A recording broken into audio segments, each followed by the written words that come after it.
Welcome to the Woodridge Audio Project. I'm David, or Dave if you prefer, from audioprojectcentral.com, and I'm hosting the Woodridge Audio Project. The Woodridge Audio Project aims to offer you a deeper look, or rather listen, into various aspects of the Woodridge College and Preparatory School. The first series of episodes will be focused on character profiling some of the staff members at the college and preparatory school for both informative and, I'm sure you will agree, inspirational purposes. Please do share the Woodridge Audio Project episodes with friends and family by sending episode links or news of the episodes to everyone you know in every way possible. Social media, email, WhatsApp, word of mouth, carrier pigeon, gossip, telepathy, and whatever else you may use. Please do click like for the episodes at whichever platform you are using to access them. For more information about Woodridge or to contact the team, visit www.woodridge.co.za. The guest for this episode is Mrs. Megan Lindström, who is a teacher at the preparatory school. The interview kicks off with Mrs. Lindström telling us a bit about her background.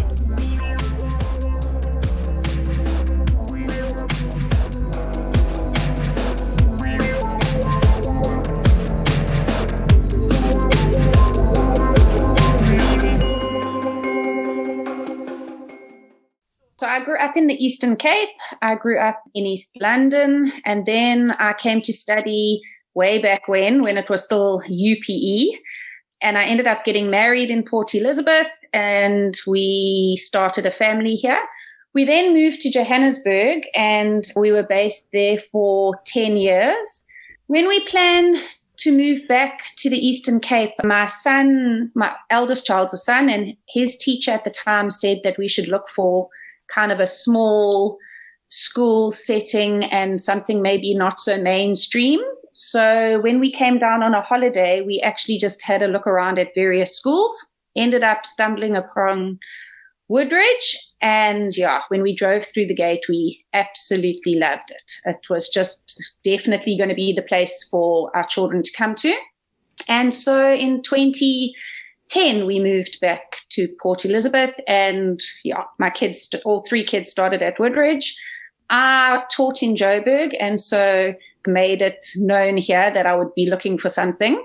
So from 2010 to 2013, I kind of filled in, did relief teaching when they needed me in that. And in 2013, a post became available, which I then taught. So I teach grade 3s. And it was the ideal post for me. I was like, I want to teach grade 3s. Don't ask me if there's any other posts available. And since 2013, I've been teaching grade 3s here at Woodridge, and I love it.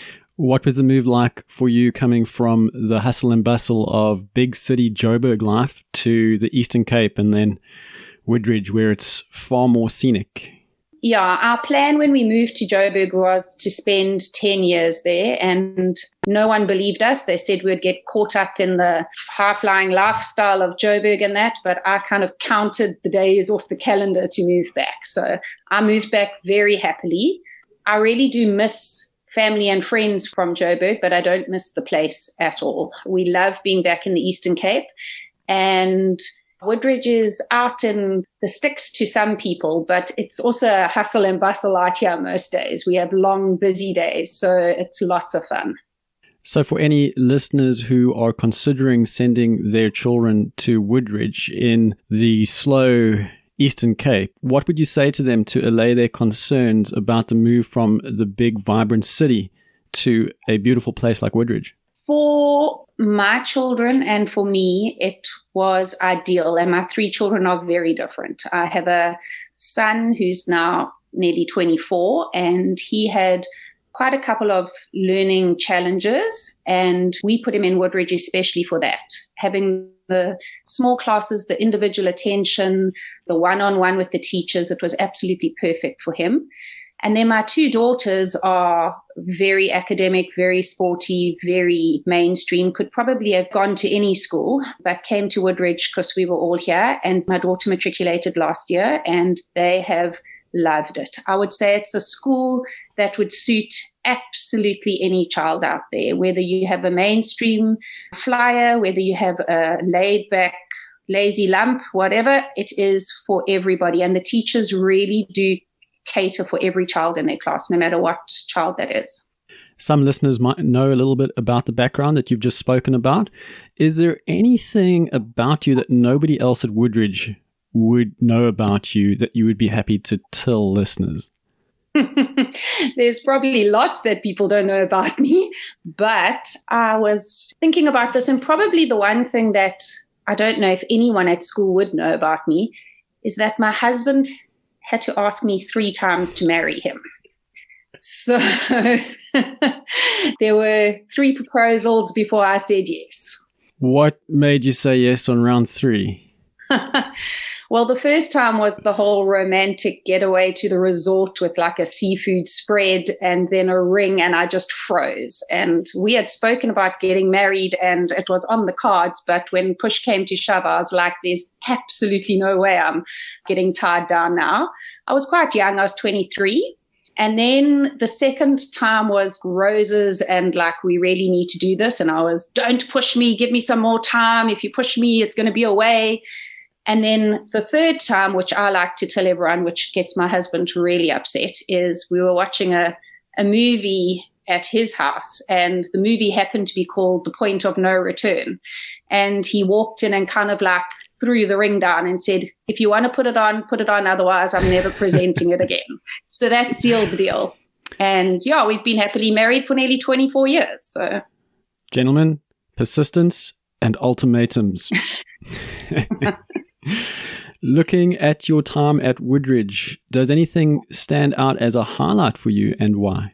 I don't think there would just be one highlight. I think it's kind of the combination of the camps that we do here with the children and the tours that we do with the children. I just think that doing things outside the classroom with the children give you more of an insight into who they really are and their lives. So I love the outdoors with them.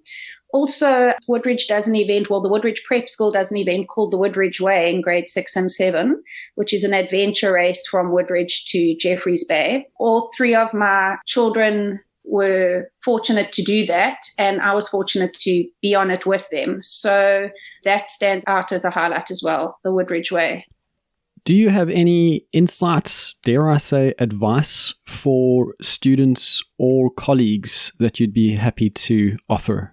I think this comes with age, but I think that if people had to learn it sooner, it would help them. I think it's just really to care a little less about what other people think about you. We place so much emphasis on the opinions of others, and it's something that I talk about quite a lot in my classroom as well. Be bold enough to be you, and there will be a friend out there. You know, there will be someone as odd as you or as different as you or as loud as you. And so be yourself and care a little bit less about what others think. I think that's what I would pass on. Great advice. What happens if you're not quite sure about who you are? I look at it from a Christian perspective. I think that if you do a little digging or even a little asking those around you, people will point you in the right direction. You're right. It is important to find out who you are. And the children at the school, I think that's the opportunity we give them to discover and to try in a safe space to learn more and more about who they are so that they can move towards becoming that. But I think school is a safe place to experiment and to try with teachers. And I know at Woodridge, the children are very accepting. So children are challenged to try, and that helps you day by day find out who you are. You've already offered quite a lot of answers to the general question of what would your favorite thing be about your role. But beyond what you've already said, is there anything in particular that stands out as the favorite thing about your role? I've taught in a couple of schools, and I think at Woodridge we're very fortunate in that we're given a lot of freedom as teachers with our children. We trusted quite a bit. And so I think it's a lovely school to push yourself to maybe try things you wouldn't try in a mainstream school. Obviously, I love children. I love the opportunity to speak into their lives and try to mold them a little bit and watch them grow.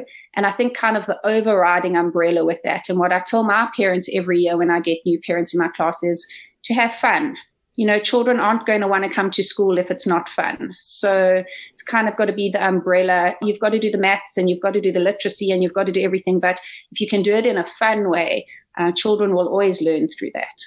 What do you do for fun? What's your downtime look like? well, it hasn't happened for a while, but I enjoy traveling. I've been very fortunate to travel quite a lot. My husband and I dive, so we spend quite a lot of time under the water. And family time. I love spending time with my little nuclear family and extended family. Turning our attention to 2020, which was a very tough and challenging year for a lot of people and organizations, did you have any tools or tricks, both practically and psychologically, that you used when the going got tough? What 2020 taught me is I am quite a planner. Normally, if you had to ask me before 2020 what I'm doing for the year, I've got my April, August, December holiday all planned out. The tickets are booked and I'm all ready to go. But I think what I learned last year is kind of to take one day at a time and to slow down a little. Even in the Eastern Cape, I think we do get caught up with the hustle and bustle of everything. So to just take one day at a time. Also, being a Christian, the church and my Christian friends helped me a lot. They also put things into perspective for you. And I think at the back of my mind, I just always reminded myself on those really bad days that there's always someone in a worse situation as you. So to try and look for the good in everything. Look, it was very useful to have my motto of caring less, because some of the photos and Zoom and video chats that had to go out to parents and children during that time really put your reputation on the line, and you had to be brave with what you sent out to try and capture the children's attention as well. Megan, do you have any favorite books or a recommended film, documentary, podcast, or anything really that you'd like to recommend to listeners? I think my number one series of all time is Breaking Bad with the teacher, Mr. White. Not that I want to follow in his footsteps, but I absolutely love the series. And then I love reading. I've got a long list of books, but two that I would mention is probably a book called Sickened, which is a true story about Munchausen's by proxy, which is when you have someone living with you that you convince is ill, and the tension that goes around having an ill sibling or daughter or something. And the other one is Room, which was written from a child's perspective, being born in a room and having that as his whole environment. Very good books. Thank you very much, Mrs. Lindström. Final question is, any thoughts to conclude the interview? Encouragement to children and adults, just be yourself, you're good enough, and be brave to try, and you get given a new day each day if things go wrong, so don't be scared. And that brings us to the end of the interview. Thanks for listening, and please do remember to share the episodes and relevant social media posts with your friends and family, and like the episodes at whichever social media platform you found them on. If you have any follow-up questions, head over to www.woodridge.co.za, where you will find the contact details for the school, and you can contact me at www.audioprojectcentral.com.